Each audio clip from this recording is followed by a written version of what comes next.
Je donne la parole à Delphine Lingman pour le groupe Les Démocrates. Merci, Monsieur le Président, pour ces précisions. Madame la rapporteure, chers collègues, nous examinons ce jour la proposition de loi visant à renforcer la lutte contre les violences faites aux femmes et aux enfants, déposée par Aurore Bergé, dont je salue l'engagement en général et le travail dans le cadre de cette proposition. Avant d'entamer mon propos, je tiens à rappeler l'engagement du groupe démocrate dans la lutte contre les violences sexistes et sexuelles. Si notre devoir est d'abord et avant tout de protéger les victimes, en particulier les plus vulnérables, notre responsabilité politique est aussi de construire un cadre juridique solide qui réponde à leurs souffrances sans fragiliser les principes fondamentaux de notre droit.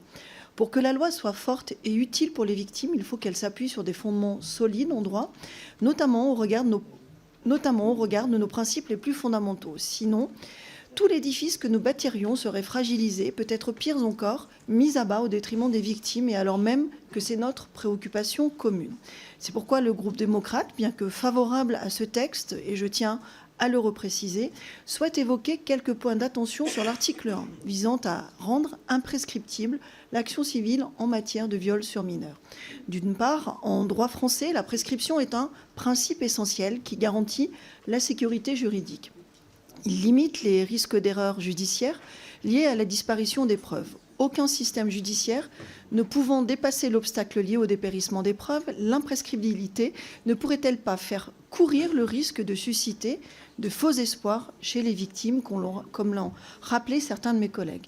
D'autre part, la prescription maintient une hiérarchie claire entre les crimes. Actuellement, en droit français, seuls les crimes contre l'humanité bénéficient d'une imprescriptibilité, ce qui souligne leur gravité exceptionnelle.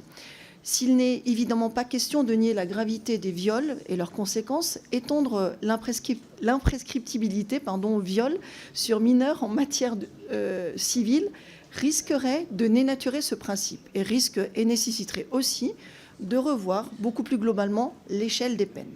Enfin, au-delà de la question du délai de prescription, nous pouvons considérer que la jurisprudence de la Cour de cassation apporte une protection envers les victimes en portant le départ du délai de prescription bien après la survenance des faits, à compter de la date de consolidation de l'état de la victime.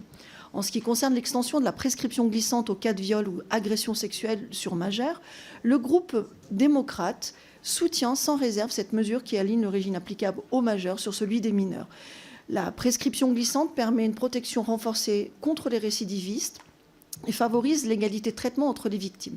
En permettant aux victimes dont le délai de prescription initial a expiré de voir leur possibilité d'agir prolongée, cette mesure instaure un mécanisme de solidarité entre les différentes victimes d'un même agresseur. Enfin, le groupe démocrate soutient le principe d'intégration du contrôle coercitif dans le code pénal. Mais nous considérons que le dispositif actuel présente une limite majeure. En complétant l'article du code pénal relatif aux violences psychologiques, il risque de réduire le contrôle coercitif à cette seule dimension. Pourtant, l'essentiel même de la notion de contrôle coercitif est d'appréhender de manière globale les schémas de contrôle et de violence mis en place pour rendre une personne dépendante, soumise ou la priver de liberté. J'en profite pour saluer l'engagement et le combat de ma collègue Sandrine Josso en charge d'un rapport sur lequel je pense qu'il sera précieux de nous appuyer. À ce stade, et afin d'atterrir sur une rédaction à la fois solide juridiquement et complète pour protéger au mieux les personnes victimes de ces manœuvres, nous pensons que la rédaction actuelle est perfectible et notre groupe s'inscrit dans une volonté de travail commune en vue de la séance publique et de la navette parlementaire. Pour information, je rappellerai qu'en 2022, 270 000 personnes, dont 230 000 femmes, ont été victimes de viols, tentatives ou agressions. Il est impératif que ces chiffres changent et dans cette perspective, le groupe démocrate soutiendra la proposition de loi que nous examinons aujourd'hui. Au-delà, nous appelons de nos voeux à une grande loi cadre. J'ai été strict avec Sophie.